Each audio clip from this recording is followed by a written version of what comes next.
Hey, everybody. So happy Sunday. I wanted to talk to you guys about fundamentals, the basic, essential, fundamental pillars to health in autoimmunity. So we know that we don't know the exact reason for autoimmunity, but there are many speculations out there. What we do know is that it's increasing rapidly worldwide. We also know that it's a complex and it's highly individualized, which means it presents differently for different people. So, there are different stages of autoimmunity that I want to bring your attention to. So, the stage one is where it's silent. There are elevated antibodies with no symptoms or tissue damage. Okay. And then there is stage two, where it's very reactive. There's elevated antibodies with symptoms and no clinically relevant marker elevation. For example, you may have hypo or hyperthyroid in the case of Hashimoto's. Okay. And you're not told that you have Hashimoto's or autoimmunity, but you just have hypo. And then most people just get tapped into being put on some thyroid medications. Stage three is the disease. There's elevated antibodies with symptoms and measurable tissue destruction. This is where the tissue is actively being destroyed. So this is where patients are really, really seriously in a flare, and but they have everything going on to where everything is falling apart. We all experience this. Many of you are in stage two or stage one. If you're in stage one, likely that you're not watching this right now or listening to me right now, but likely you're in stage two or three. It's helpful to kind of recognize the stages so that you kind of know what's going on. So essentially, autoimmunity is the loss of self tolerance. Okay.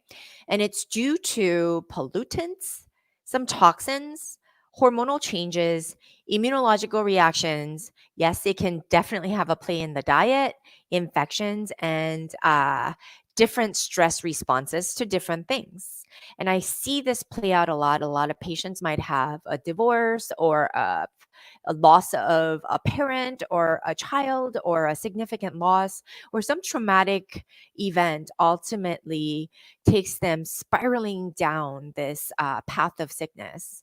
And I know some of my patients too, they've had some physiological stress in their lives too. It could have been a motor vehicle accident, or it could have been a surgical intervention, or it can be a triathlon or a marathon, because it can cause a lot of oxidative damage that way. It can trigger a response in our body. It's almost like what broke the camel's back, right? So it's never just, oh, that's what did it. It's a cumulative effect. It's important also to consider both the trigger and our genes. While there's nothing much we can do about our genetic makeup, we can help to change its expression. So, healthy lifestyle equals healthy genetic expression. Our genes get turned on, turned off based on the lifestyles, right? Unhealthy lifestyle equals unhealthy genetic expression. So our bad genes get turned on and off based on our healthy lifestyles. And so that's why we focus so much on, in reversing autoimmunity, how can we shut all of it off by decreasing the inflammatory response, enhancing metabolism, elimination, ultimately detoxification. All of it. It's like taking massive action. So all your body goes through this, radical reset in some way. And that's what sometimes it entails, because that's ultimately where it's coming from, right? It's a cumulative effect of all these insults to your body, one way or another. The problem is that our current medical care system has absolutely no interest in early detection of autoimmunity. This is a fact. It isn't until it's progressed enough that we finally receive a diagnosis. And even when they do know you have these symptoms, they'll treat the symptoms with medications. But we all know those medications can do more harm than good, right? We don't know the ultimate source of the issue, then it doesn't matter what medication you're taking. You want to know why you're doing certain things. It's as if we wait until the diseases progress, so much so that they have something to manage. This is why many autoimmune patients get frustrated as they seek medical doctors, but the results of the labs are always normal and they don't find anything wrong with them. At the same time, in the meantime, at home, these patients are struggling with these signs and symptoms of, different things that mean different things. And then they, go on the internet and search up these symptoms. And sometimes, the symptoms of autoimmunity can mirror many other disease states. And so this fear is because and anxiety and worry become the stressor in and of itself. And the medical doctors are busy in the meantime, treating symptoms as and by the way of medications, and the patients really get fed up with this system, and that's when they seek alternative care. And when they seek alternative care, they might try this or that, but nothing collective makes a difference because depending on who you go to see, whether it be traditional Chinese medicine, I recently went through Ayurveda training, Ayurvedic doctors, or even chiropractors, or I have a brother who's chiropractor, functional medical doctor, integrative medicine, anti-aging medicine, whatever your choice is, they offer you treatments based on their didactic knowledge of the problem. So they start with a problem. So, rather than pulling out completely and again looking at you as a whole being. And so, rather than getting lost in the dogmas of different disciplines, I'm all about, wow, can we just strip ourselves of the basics or all the knowledge and the complexities of why we are sick, and then look at the elemental basic things, the things that our common autoimmune clients or patients are not doing. So that's what I want to focus my topic with you on today. Because again, I always say healthcare system today is really sick care system, and you don't want to be in the sick care system because it perpetuates it. You'll never get out, right? And you have to kind of have perspective in what their role is. But remembering that our health is our responsibility. Why we let things slip and slide is part of our human nature, right? We are wired to seek what's easy, convenient, and pleasurable. And so it's a common practice, even for me, you guys. I totally kind of get lazy with my self care and all the holistic things that I need to be doing. And these past 3 months as an entrepreneur running a business, like my attention from myself, like really being thankful and, having gratitude over taking no medications and being like lupus free for over a year now after my um, health scare last year. I don't even think about that. I've been so stressed out, like wrapped up in my day to day and putting my kids for homeschool, my kids going for driving, all the dramas of the world, that sometimes I let my self care slip and slide. So I just want you guys to understand that this is our I'm sorry, tongue tied here. This is our tendency. So, you know, I just want to let you know too that as we look to establish our normal after this COVID 19, there's a lot of things that's going to come up and we're going to forget what's really, really, truly important. So, next, I want to kind of discuss what our human brain is and what it tends to do. So, we all have a human brain, and it's the most important operating system, but we know that most of us don't use it to its full capacity. In fact, statistically, we barely use 5 to 7% of our brain, and it's super smart. And we can direct it to do things, but because it's super smart, it likes to conserve energy and really wants to default into what it knows. It wants to default into the automatic things. So it's very habituated, right? It's given the chance. It doesn't want to think and use the prefrontal cortex. That's critical thinking. Plus, we're not trained this way from when we were younger, right? We like to follow, we like to be told. We like to do what other people are doing as opposed to really thinking and really connecting and really creating the new normal and creating new innovations in the way we do things, right? it's wired, and it's the way it's wired is to protect us, to keep us from danger. It served us well, our brain makeup, when humans were hunting and gathering, but today we see everything as danger.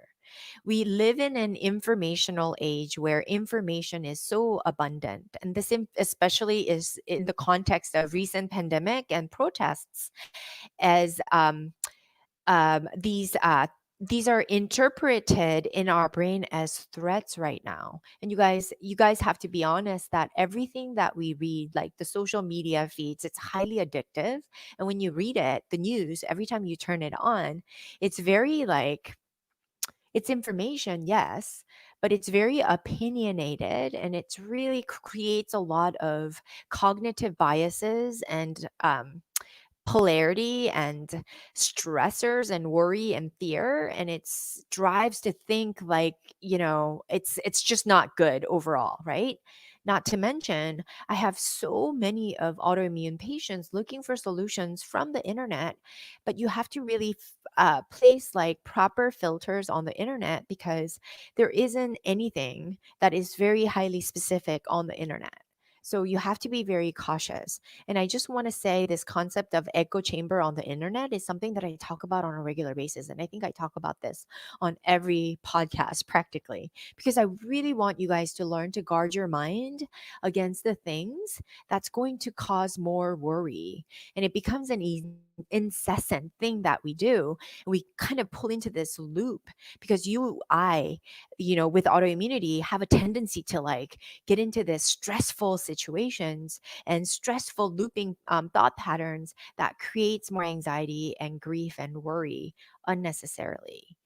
And so it's okay for us to admit that COVID 19 has many of us scared, anxious, and stressed. And to add to this, we are sheltering in place where we stopped toughening up our immune system by getting out there and touching germs, right? And so, with this shelter in place order lifted, many are venturing out to establish their lives again. And not only that, many of us reach the threshold and are emotionally and mentally ready to resume normalcy. But we don't have, while some of us are still sheltering at home, of course, and that's all the power to you, but our brains are desperate to feel safe and want to know that the future is bright. Right now, though, we don't know so much about what we can fathom or predict about the future.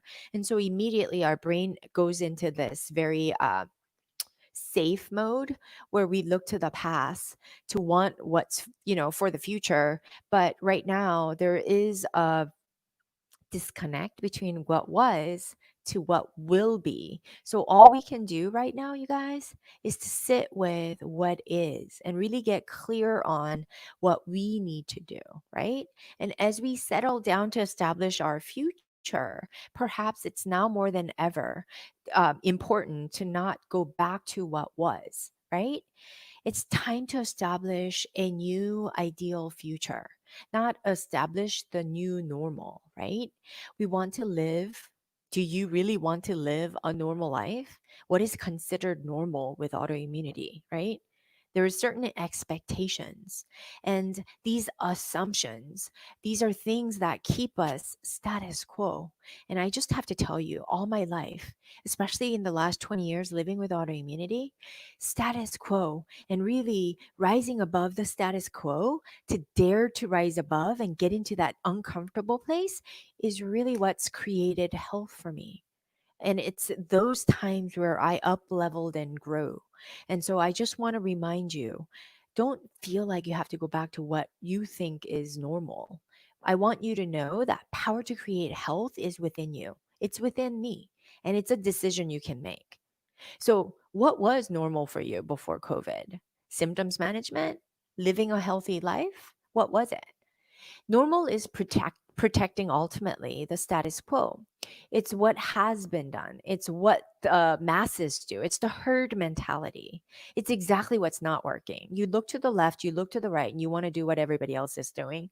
But really, this is where you need to like stop. And this is why I'm calling this the healthcare or autoimmune health transformation for rebels, because it really, really calls you to be thinking on your own terms and connecting with your own life and your own vices and in your own faculties, and really mastering your mind body connection in ways you've never done before, to make sure that you're wholeheartedly strong and healthy within, creating that internal healthcare system so that you can leverage the tactics that the experts will offer you to make sure that you're using it to your optimal ability and really up leveling those tactics to help you.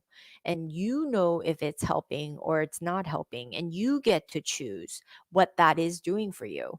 Because autoimmunity is so highly individualized, it's impossible for the doctors who treat thousands of patients to know exactly what your needs are, right?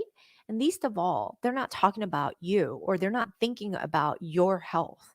Only you can do that. So you can use their expertise, you can use your interest and you owning your body and your internal framework to really use that to your advantage to ultimately reverse symptoms. And don't take it for face value when the doctors tell you it's incurable, because in their minds, it is incurable. It's documented in the medical sciences to them. But what is medical sciences? It's to manage disease, right? And so I am here to tell you there's a bridge between sick and healthy. And this bridge is where the hard work is. And it's not the work that the practitioners are going to do for you. No way. It's what we have to do. And that's something, it's a perspective shift that I want you to make. It requires everything out of you. Okay. So, how about if you really look to establish your amazing health as you look to the future? So, for me as an entrepreneur, my business completely evaporated overnight. I had to act fast to pivot and think about what the future business plan would look like. And through this sacred pause that was afforded to me through because of COVID, I was able to clearly see that I didn't want the business before COVID-19. It was successful, but ineffective and inefficient in so many ways. As for my lupus, while I remain healthy and in remission, I think a lot about lack of self care, especially when things are good, right? When things are good, when I'm healthy, you guys, I venture out and I want to do that wine and I want to drink that glass of or cup of coffee in the morning.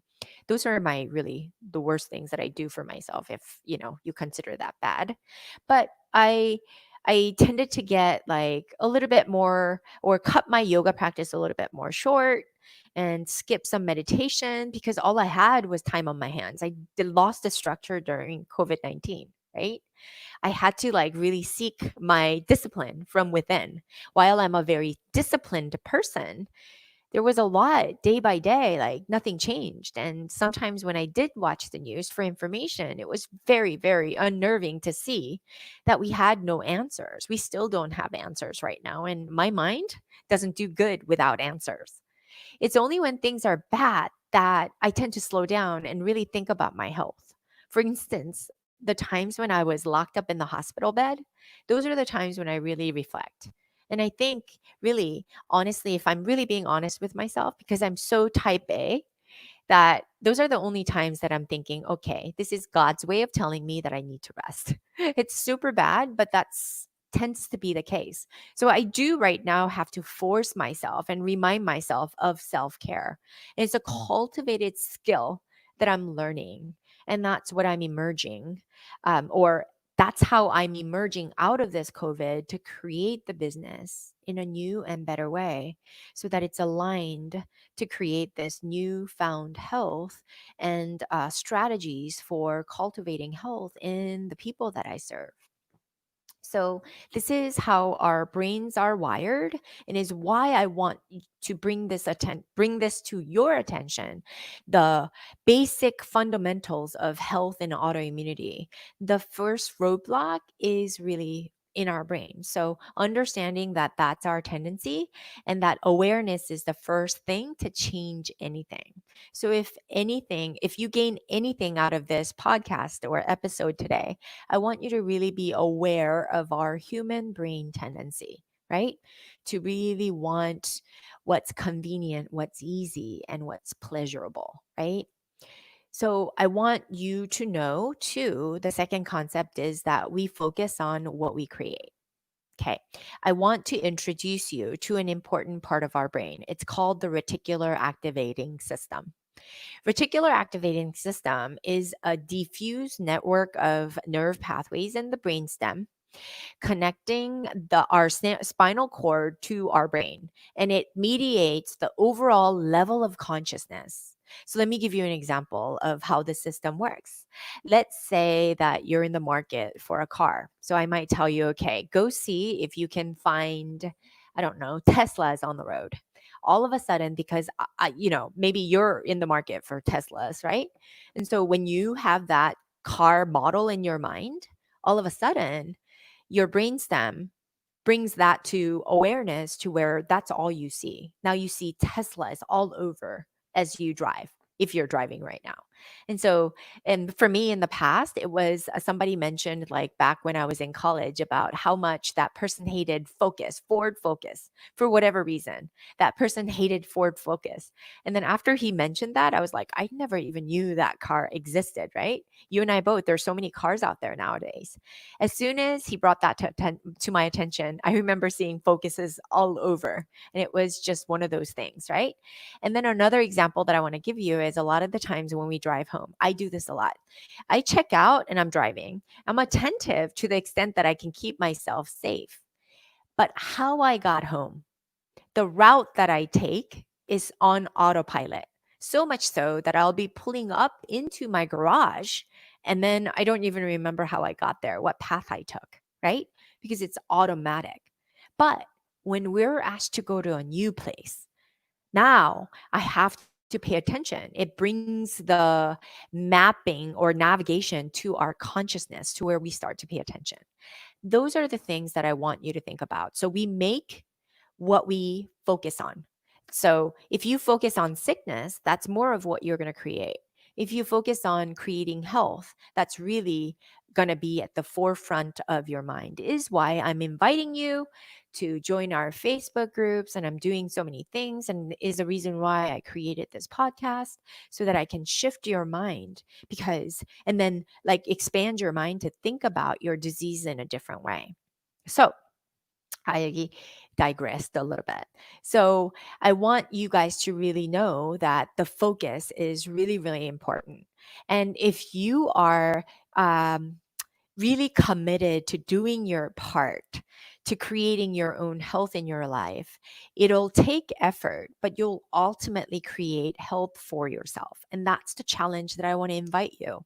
By no means do I want to tell you it's the super easy road to wellness and health, because it does take some effort to pull out of that autonomics of doing the same thing over and over again, right?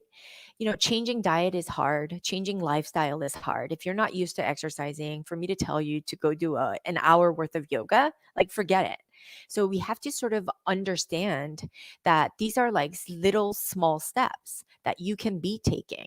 And I just want to bring to your attention that it's available to you. It's just sometimes our brains would prefer to stay in its place and seek what's easy and what's convenient and what's pleasurable in the moment, and it wants to argue against you doing otherwise. Okay, so I just want to kind of make that available to you, that growth is hard, health is absolutely available to you, but I always tell my clients it takes commitment, right? You must welcome the discomfort enough to grow and get health. or create health in your life. The easiest thing is to let the doctors manage our disease. But this path is dead and it's a dead end. And because I know this to be true, I want to do seriously everything I can to keep you from it. So don't get me wrong though, if you're diagnosed and and you're under a care of a specialist, you absolutely need them. What I want to offer you again is perspective and understand their role in your sick care. And I want you to know that creating your health is on you. It's dependent on you, not theirs. Remember, healthcare and sick care, the bridge is not something that the healthcare practitioners are willing to go for you. This is called almost in our mental framework, a river of misery, because to go from one thing to grow and evolve, it requires you to be in that discomfort. And sometimes your commitment to growth, it's uncomfortable. So you know what most people do is they quit. And they want to rely on other people to dictate and tell them what to do. And this is the very thing that they deny that they quit. But it's really what you're doing, in my opinion, is you're not willing to choose yourself. Or better yet, let me rephrase it. Our brains are not capable of seeing the possibilities because it doesn't know. Do you remember the power of imagery that I tell you about? Like, if you can't envision yourself as the future, in the future of being healthy and vibrant, and I don't know, doing a marathon or a triathlon, or for me, it was like an inversion, right? Like, I wanted to not only do a handstand, but I wanted to pike up to a handstand.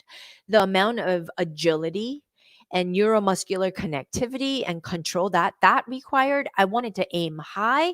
And if I missed halfway, I knew that that was going to be better than just, oh, I'm achy today, so I'm not going to move. Right. So it really does level up. And if I can't envision that I can achieve that, there's no way I can achieve it, because I have to look at what I need to do right now every day to see what my life will look like 3 months from now. And so whatever I am, like I created right now, if I look at everything that I've done at the start of my COVID-19, like middle of March, and I've been super busy, everything I created, my business and the outlook and everything looks very different. It's planned. It's curated. I didn't leave it to chance. And I'm creating this all the time because I want to be fully responsible for my life. I don't want anybody else or the life circumstances to dictate. And I don't want to be living at the mercy of. And, over the weekend, I listened to Denzel Washington talk about how he was at a commencement. He talks about looking at his life in his deathbed. And he talks about, like, what would you rather have? Would you rather have many angels that come to your deathbed, or telling you that, one angel might be dreams unfulfilled?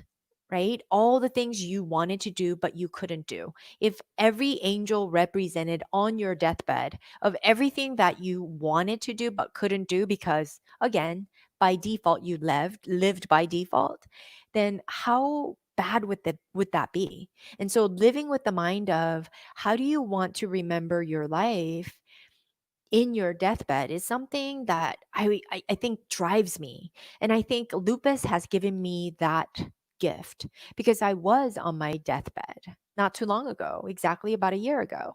And I've been on similar situations throughout my life with lupus over the 20-year span. And so for me, when I'm treating my clients, if their headspace is not there and they're so fully immersed in what they believe to be true, unless I can change and shift it and gain their confidence, there's no way I can help them. That's a truth. And that's why I pulled out, because I'm not interested in giving my patients a temporary tactic. And I might, it might be a short lived benefit, but I saw over the decade of treating patients in functional medicine that it's so limited.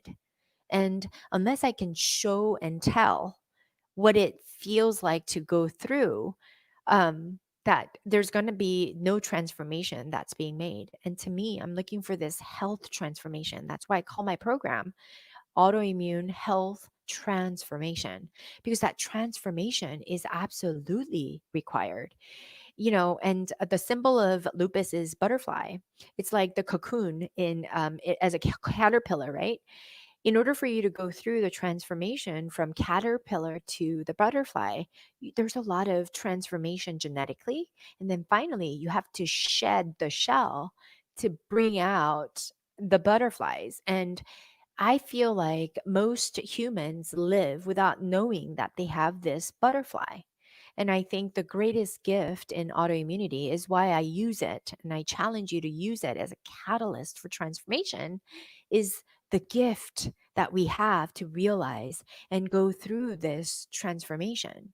And sometimes being in a cocoon feels very bad, but willingness to feel that discomfort of feeling bad is key, because what's the worst thing that can happen to us? Did you know that the worst thing that can happen to us in any given situation is a feeling of feeling bad, feeling of failure, feeling of success, feeling of health, feeling of sickness, feeling of death? Like these are feelings, but if we can just feel them, I think that's going to give us so much more power now to know and just live your life like to your heart's desire on your terms, you guys. That's really what our movement is all about. Okay. So I digressed a little bit because it's such a topic of my passion.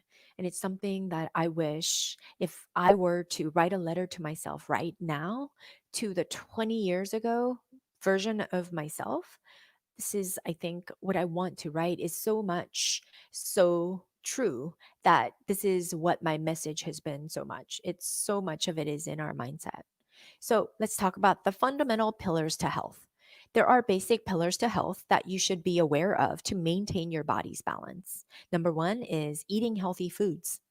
Number two is hydration, drinking water. Number three, you guys, is sleep. And number four is stress management, however way that looks, or how that looks for you, I don't know, but a way to manage stress. Number five is exercise, because movement is absolutely necessary. Number six is mental health. Okay. So knowing that, how much of that does your doctors tell you? How much of that do they really, really help you to understand?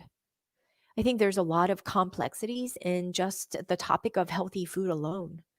I've been approached by a publisher about 2 years ago to write a book on autoimmunity. And you know what they did is they went online and searched up all the things about what autoimmune or specifically lupus patients were searching.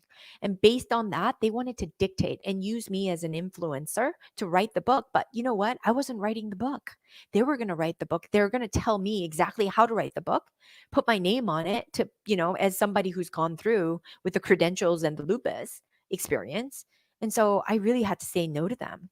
It was one of those things because they were wanting to like make the topic of healthy food something that they can sell. But it's not something you can sell. And this is happening all the time in the functional medicine space. Everybody who's a functional medicine space, they're selling healthy foods, or it's not just general healthy foods, you guys. It's, you know, they put a name on it. It's microbiotic diet or microbiome or some level of keto versions of or autoimmune versions of something. But here's the thing, you guys, not a single diet is going to be right for everybody. It depends on your stage of your autoimmunity and what level of digestive involvement you've got due to autoimmunity, and then genetic influences, your financial ability to do that, if you cook or not, and how much committed or commitment you have. And so, if I tell you go eat a healthy food or healthy diet, most people kind of know, okay, vegetables, meats, but then there's so much controversy around meats now. There's so much controversy around veganism. You look, there's always two sides of the same coin. There's an argument against each other, no matter how healthy it is. So I just want you guys to come back and really come back to the basic principles of health right now.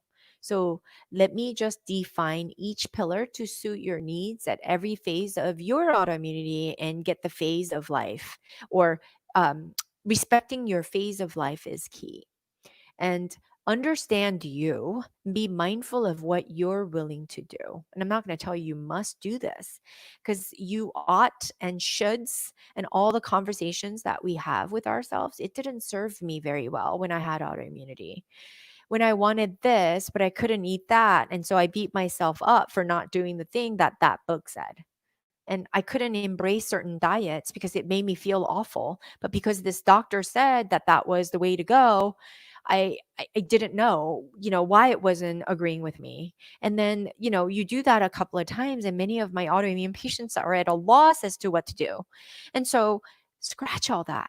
And I want you guys to stop following these people. You need to exercise constraint. I need you guys to really tap into who you are and start listening to your body signals. Okay. Because really, ultimately, that's why we got here.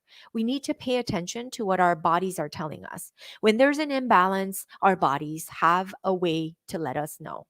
A lot of the times, we go to the doctors to go into our bodies and tell us exactly what that means. But that's exactly why I love yoga so much, because it forces you to go inside you. But anyway, I digress. So here we go. The 6 pillars again. So number 1 is healthy foods. So there are many diets for autoimmunity, as you and I both know, but I want you to think simple. Think healthy protein, organic meats, wild caught fish, nuts, right? These are simple things. And just know, start with this. Don't think about red meats or chicken or turkey or any of that. Just organic meats and see how they work for you. Wild caught fish and nuts. This is basically autoimmune paleo in a nutshell, right? And think of vegetables. And when you think about vegetables, rather than getting lost in the different vegetables, and this autoimmune paleo plan says no to nightshades and this and that and the other, just think rainbows, right? Avoid nightshades because those are inflammatory. But just know what nightshades are by definition. And just think about broccoli, cauliflower, romaine lettuce, celery, cabbage. Here's another thing.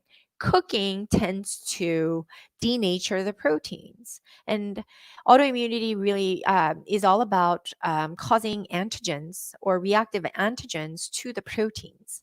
So, depending on how you handle raw foods, you may need to cook vegetables, but this is something that your digestive system will tell you.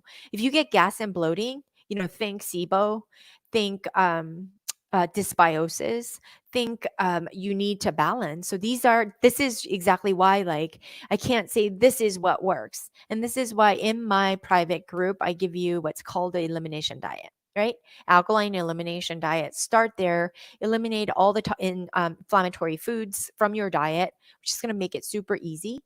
But this, for the sake of this podcast, I just want you guys to think 3 things, right? Think simple proteins, healthy proteins, like I said, right? Organic meats, wild caught fish, nuts, vegetables, think rainbows, and stop there, right?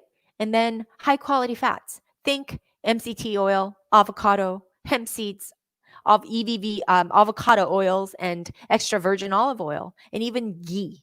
Not butter, but ghee. So just think about this list and think about incorporating what's here, right? It's simple. Start here and don't get caught up in the complex recipes or different things, because when our brain gets overwhelmed, it's already overwhelmed because of autoimmunity, you guys. We already have a metabolic insufficiency to be able to think clearly. Many of you guys are tired. You wake up tired. And so when you think about it, your brain's just going to shut down and it's going to go to the easiest option, easiest, convenient, and pleasurable options. Know that about yourself. So maybe it's just one thing that you do, add a vegetable. And then think about adding a healthy protein. And then take baby steps. And any step is a necessary step. Command yourself. And this is why I want you guys to break it down to the elements, right? Second is hydration. Just drink, hydrate yourself. It's the simplest thing you can do. Water with lemon or cucumber if you hate water, but learn to love water, you guys. Drink a half of your body weight in ounces every day. I need you guys to, third thing is sleep. This is the most important. If you're not sleeping, you're not regenerating your cells and you're not healing your cells. So, whatever you've got to do, creating a ritual, taking a CBD oil for sleep, whatever you've got to do, you've got to get it done and get your circadian rhythm back in order. Sleep is an absolute must. Okay. Fourth thing is stress management. This is the most common thing to miss because it's elusive. We don't know what stress is. We just know that we think, and whatever you're anxious about, whatever keeps you up at night are the stressors, right? So how do you manage that stress? Well, I like to keep a dialogue with myself. I like to keep a journal. I used to think this was so silly, but I understood the importance of it. I like to do brain dumps and I like to write them down, think about all the things. And then I think about what's the worst thing that can happen. And usually the worst thing is to feel the discomfort, the feelings of fear, the feelings of sickness, the feelings of death. And I would have to negotiate them. But also, in this way, I can talk. And getting a coach or a therapist also helps. Yoga helps, walking helps. And it just really allows you to feel the emotions as they are, not to repress them or avoid them. Okay. Number five is exercise. Research proves over and over again the powerful impact of exercise for autoimmunity. Movement allows for the body to enhance metabolism, detoxification, and elimination. Three essential functions which are optimal. If these are optimal, you're golden. And movement allows us to help our body do just that through the contraction, relaxation, pumping of the blood, digestive tract stimulation, endorphin production in our brain, hormonal regulation, immune boosting effects. The benefits, you guys, are endless. My exercise of choice is yoga because it's gentle on your joints. Many of my patients are triathletes.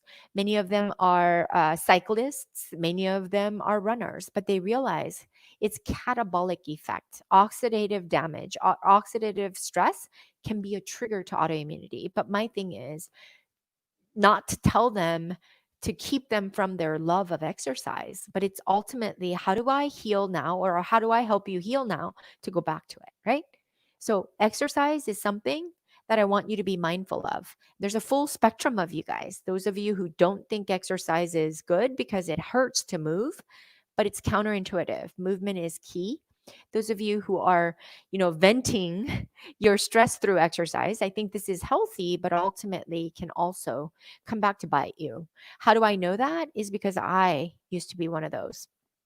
I would exercise so much so that I would create a trigger for my autoimmune flare. So be careful, you guys. Okay. Lastly is mental health. I talk a lot about being mindful of your thoughts. Thoughts are food for the brain and ultimately for your body. Thoughts create actions through feelings, right? Thoughts trigger feelings. Feelings drive our behavior and our actions. So it's important for you guys to really recognize the power of your thoughts. So that's why I always say writing a journal, gratitude journal, directing the thoughts in the right way, but also understanding what toxic thoughts are there. It's huge. I talk a lot about the Marie Kondo method to purge everything that's up there, to know exactly what you want to eliminate and understand about you. That's part of self-care. I think it's more useful than therapy alone, and I've done both. And for me right now, that's my coaching protocol, and that's what I incorporate in our signature program, the autoimmune health transformation. So I just want you guys to really pull out what you're thinking and recreate the state of health in your own right in this way. It seems so basic, you guys, that you don't want to do it. Your brain will resist. And I did this for many, many years, right? But it's been a game changer for me. I promise you. If you can tend to yourself in this way and take responsibility for your own thoughts, feelings, and actions, the results you create will blow your mind. When we feel good and we are full of vitality and health, it becomes a driving force for innovation, productive living, and joyful lives. And it benefits everybody around us. So I encourage you to challenge yourself to go back to the basics and commit really to yourself everything else will fall into place.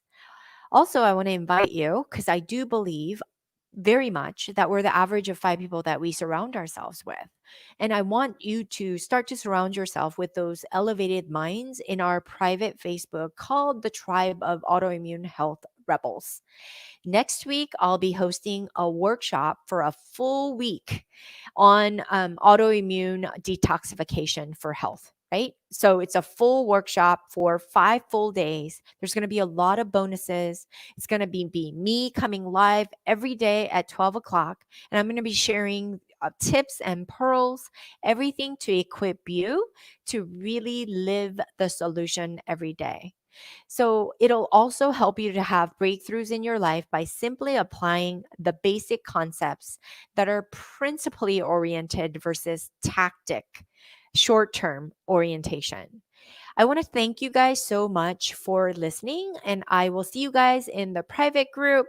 And I hope you guys have a wonderful rest of the weekend. Happy Father's Day for those of you who have fathers in your lives. Thank you. Bye.